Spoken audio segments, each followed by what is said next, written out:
और इसीलिए शायद अमेरिका सिर्फ खार्ग आइलैंड के मामूली से हिस्से पर हमले करके ईरान को चेतावनी देने की कोशिश कर रहा है, क्योंकि वो भी जानता है कि ऐसा करने से दुनिया पर तेल का संकट गहरा जाएगा और उस संकट से तुरंत निकलना आसान नहीं होगा। अगली रिपोर्ट का रुख करते हैं।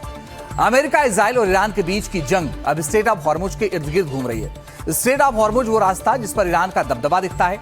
इस रास्ते पर अब अमेरिका किसी बड़ी तैयारी में दिख रहा है।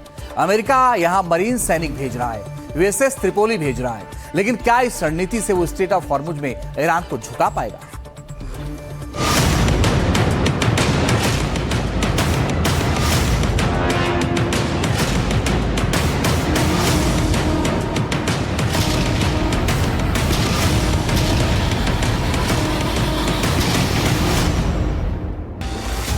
युद्ध का केंद्र बना हॉर्मुज।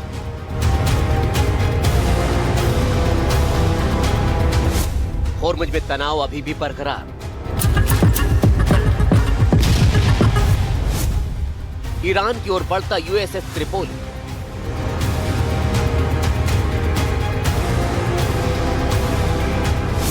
भेजे जा रहे हैं 2500 मरीन सैनिक।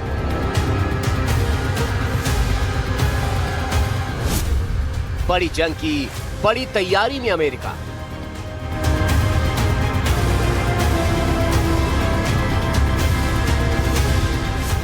पश्चिम एशिया में इजराइल, अमेरिका और ईरान के युद्ध में स्ट्रेट ऑफ हॉर्मुज अहम कड़ी बन गया है। यहां तनाव अब भी बरकरार है, जहाजों को निशाना बनाया जा रहा है और अब यह जंग और बड़ी होती दिखाई दे रही है, क्योंकि अमेरिका पश्चिम एशिया में अपनी सैन्य मौजूदगी लगातार बढ़ा रहा है। ट्रंप ने एक नया समुद्री दांव चला है। वो अपने 2500 मरीन सैनिक और यूएसएस त्रिपोली को पश्चिम एशिया की तरफ भेज रहे हैं, जबकि अमेरिका के इस समय पश्चिम एशिया में 50,000 से ज्यादा सैनिक पहले से ही मौजूद हैं। अब और भी सैनिकों के भेजे जाने के बाद ऐसा लग रहा है कि अमेरिका इस जंग को बड़े स्तर पर ले जाने की तैयारी कर रहा है। अमेरिका जिस यूएसएस त्रिपोली को यहां भेज रहा है, उसकी खासियत आपको जाननी चाहिए। ये सबसे बड़े एम्फीबियस असॉल्ट जहाजों में से एक है।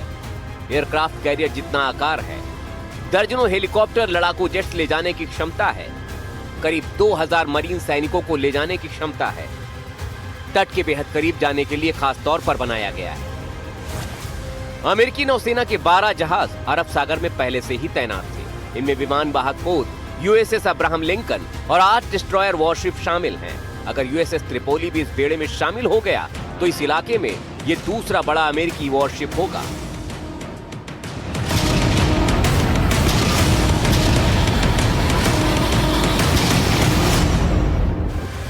अट्ठाईस फरवरी से शुरू हुए इस युद्ध में स्ट्रेट ऑफ हॉर्मुज के पास तनाव लगातार बढ़ रहा है। तब से लेकर अब तक कई बड़े हमले यहां हो चुके हैं। 10 मार्च को अमेरिकी सेना ने हॉर्मुज के पास 16 ईरानी जहाजों को नष्ट करने का दावा किया था। अमेरिकी सेंट्रल कमांड के मुताबिक ये नौसैनिक जहाज बारूदी सुरंगें बिछाने में सक्षम थे और इस रास्ते को बाधित करने की तैयारी कर रहे थे।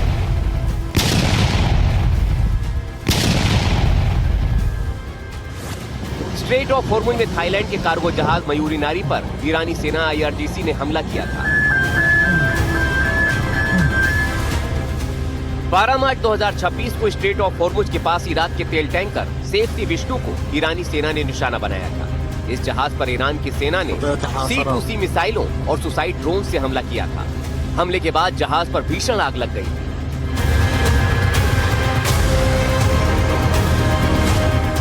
युद्ध शुरू होने के बाद से अब तक हॉर्मुज के पास इसी तरह तनाव बरकरार है और ये युद्ध हॉर्मुज स्ट्रेट पर केंद्रित हो गया है।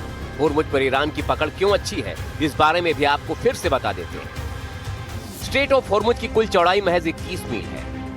जहाजों के आने जाने के लिए सुरक्षित शिपिंग लेन इससे भी छोटी है। इस सकरेपन का सबसे बड़ा फायदा ईरान को मिलता है, जिसकी लंबी तटरेखा इस पूरे मार्ग के समानांतर चलती है। ईरान ने अपने तटों और हॉर्मुज, केशम और लारक जैसे अहम द्वीपों पर आधुनिक मिसाइलें तैनात कर रखी हैं। किसी भी बाहरी देश के लिए यहाँ नियंत्रण करना इसलिए भी मुश्किल है क्योंकि यहाँ पर परंपरागत युद्ध के नियम लागू नहीं होते हैं। यहाँ ईरान की छोटी और तेज रफ्तार मिसाइल नौकाएं भी काम करती हैं।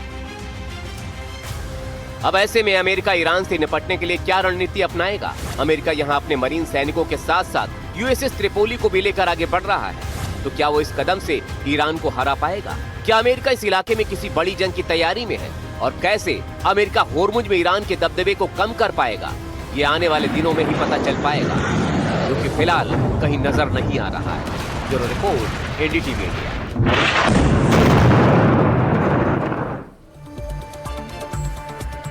तो ईरान में युद्ध का आज 15वां दिन है और अब तक ईरान उतनी ही ताकत से अमेरिका और इजराइल से लड़ रहा है जितना कि वो पहले दिन ताकत दिखा रहा था। मुज्तबा खामेनेई के सुप्रीम लीडर बनने के बाद से ईरानी हमले और आक्रामक हो गए।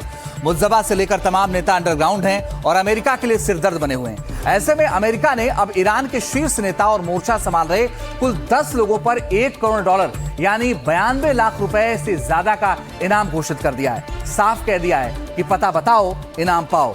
तो दूसरी तरफ ईरान के समर्थन में भी अमेरिका के लिए इनाम घोषित किया गया है, यानी दोनों तरफ से मिसाइल और ड्रोन के बीच अब इनाम वर्सेस इनाम वाली जंग भी छिड़ गई है।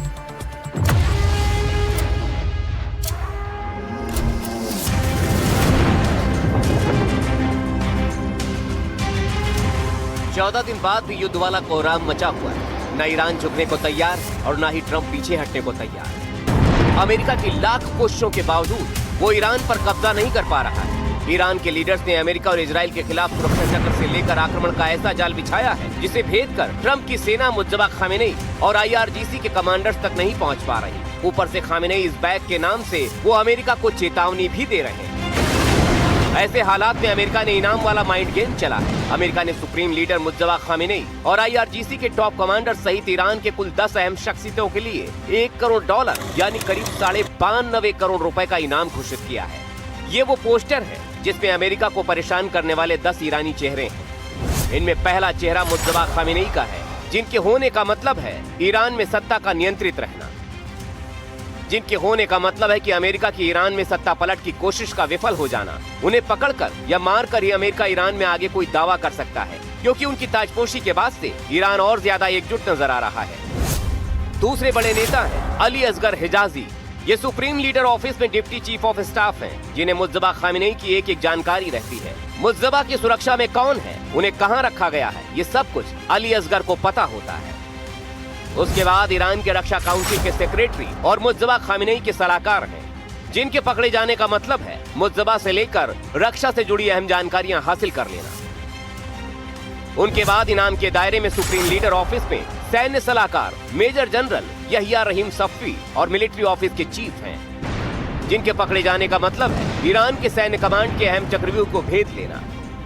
इसके बाद इनाम के दायरे में आते हैं अली लारिजानी, जो अपने बारूदी बयानों से लगातार अमेरिका को चिढ़ाते रहे हैं, धमकाते रहे हैं। कहने को तो लारिजानी सुप्रीम कमांडर ऑफिस के सलाहकार और सर्वोच्च राष्ट्रीय सुरक्षा परिषद के सचिव हैं, लेकिन असल में वो ईरान की सैन्य ताकत के बहुत बड़े अहम किरदार हैं। और आइए खबरों में आगे बढ़ते हैं। पॉपुलर रैपर और सिंगर योयो हनी सिंह अपने माय स्टोरी वर्ल्ड टूर के भारत चैप्टर के साथ आज फिर फैंस के सामने आ रहे हैं। मंच सज चुका है, अब सिर्फ इंतजार है हनी सिंह का। एनडीटीवी गुड टाइम्स के स्टेज पर योयो हनी सिंह एक बार फिर धमाकेदार परफॉर्मेंस देंगे। दिल्ली के इंदिरा गांधी इंडोर स्टेडियम में कार्यक्रम का आयोजन किया जा रहा है। आइए आपको सीधे लिए चलते हैं जहां ये कार्यक्रम होना है।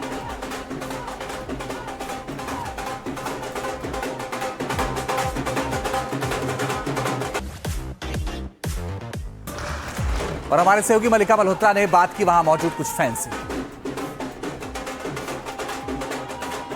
हनी सिंह के इस कॉन्सर्ट के लिए कितना क्रेज है लोगों के बीच की स्पेशल तैयारी करके हर्षदीप यहाँ पर पहुंचे हैं। मिलियनेयर इनकी टी शर्ट पर लिखा हुआ है। बताइए ये टी शर्ट आपने कब तैयार की और कितने एक्साइटेड है आज कॉन्सर्ट के लिए? मैं तो बहुत एक्साइटेड हूँ। जब मुझे ये पता लगा कि हनी सिंह यहाँ आ रहे हैं और वो हमारे शहर के दिल्ली के, तो जब मुझे पता लगा मैंने सबसे पहला काम किया कि मैंने टी शर्ट बनवाई और आज मैं सबसे आगे खड़ा हूँ लाइन में और उम्मीद करता हूँ मैं सबसे आगे होऊंगा और मुझे स्टेज पे भी बुलाएंगे हनी सिंह। आप अपनी गैंग के साथ आए हैं यहाँ पे? ये सारे अपने लोग ही हैं। सबने मिलियनेयर की टी शर्ट पहनी है।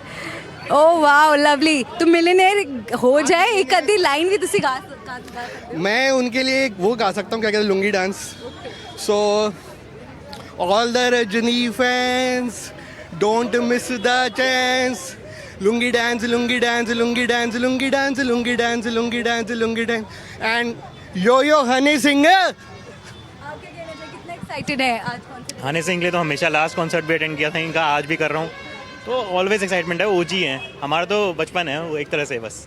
कहते हैं कोई भी पार्टी हनी सिंह के गाने के बिना अधूरी है। आप बताइए आप कितना एक्साइटेड हैं आज और कौन से गाने को सुनने के लिए लुक फॉरवर्ड कर रहे हैं? मैं तो बहुत ही ज़्यादा एक्साइटेड हूँ। इवन मेरा दिल्ली, अहमदाबाद, मुंबई तीनों मेरे टिकट्स किए हुए हैं। मेरा दुबई भी किया हुआ था। अनफॉर्चुनेटली दुबई वाला शो कैंसिल हो गया था पाजी का, वरना मैं दुबई भी जाने वाला था। मैं तो इतना पाजी का इतना बड़ा फ़ैन हूँ। इतना प्यारा आप ये मैसेज लेकर आए हैं। कल पाजी का बर्थडे है। तो आप उन्हें इस तरह से आज विश करना चाहते हैं। That's so beautiful and I think ये बहुत एक स्पेशल जेस्चर है। आप बात करना चाहेंगे कितना एक्साइटेड है इसको? मैं तो बचपन से पागल हूँ। और इसी के साथ वक्त हो गया छोटे से ब्रेक का। थोड़े से इंतजार के बाद फौरन लौटेंगे।